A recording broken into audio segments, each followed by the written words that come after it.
It's Tuesday, the 28th of September 2021. Welcome to the Fear and Greed Business Headlines, where we give you the top 5 business stories you need to know in just 5 minutes.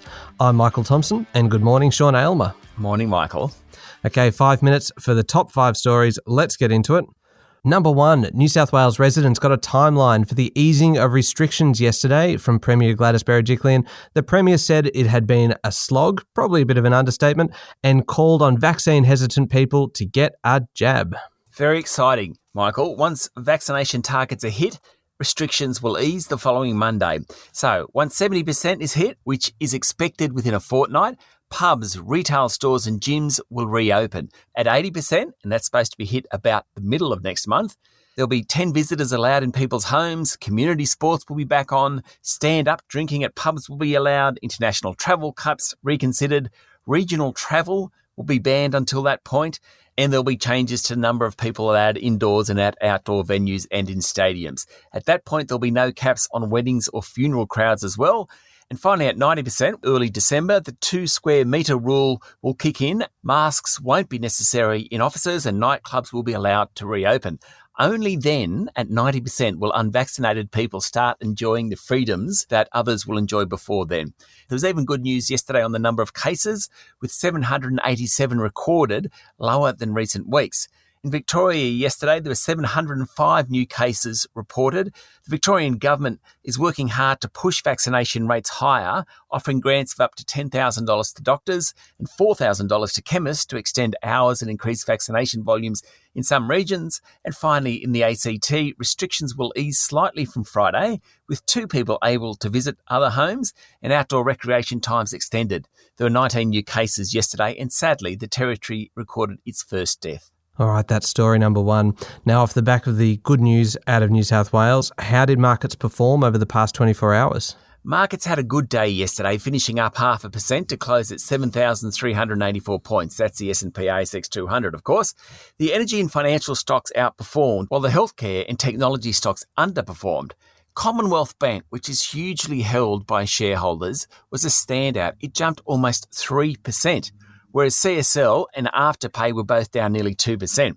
Good news for the big miners is that iron ore prices look to have stabilised around $110 a tonne, and that helped them. Fortescue Metals, which hit a 52-week low last Friday, ended yesterday up nearly 3%, while Rio Tinto was up more than 1%.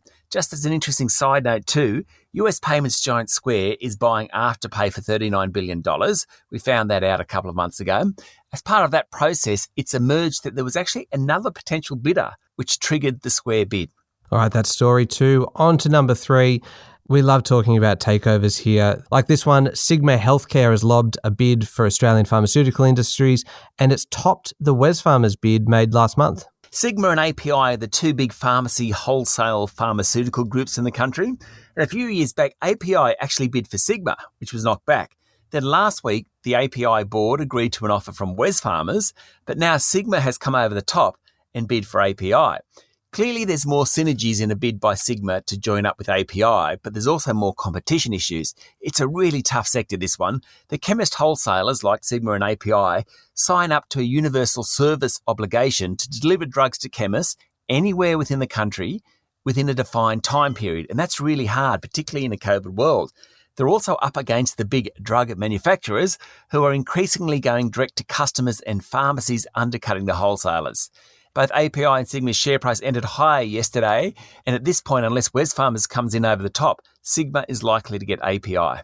On to story number 4 now, cryptocurrencies. We love talking about them. It's a pretty critical time for digital currencies, though, at the moment. Central banks aren't exactly supporting them. That's right. 2 of the world's largest Bitcoin exchanges have stopped taking new registrations for Chinese users to comply with Beijing's latest cryptocurrency ban.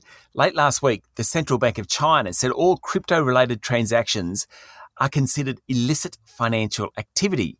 Given about 40% of cryptocurrency trading comes out of China, that's bad news. Bitcoin, though, is still trading around $44,000 a unit. Central banks generally, including the Reserve Bank of Australia and US Federal Reserve, have been lukewarm at best on digital currencies. There is a market for them. People want to buy them and want to sell them, but it's hard to see them ever becoming mainstream unless major economy central banks recognise them. What China did late last week, just sets them back further. All right, last one. Qantas has given the cold shoulder to Western Australia. What's happened? Well, CEO Alan Joyce announced that the Flying Kangaroo will ground its non-stop Perth-London service until next April, but will operate a Darwin to London non-stop service when borders reopen, hopefully at the end of the year.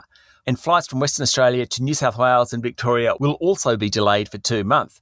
Mr Joyce held talks with the Western Australian government and the Premier Mark McGowan, and it just sounds like he's frustrated. He's almost had enough. There we go. The top 5 business stories in 5 minutes. Thank you very much, Sean. Thank you, Michael.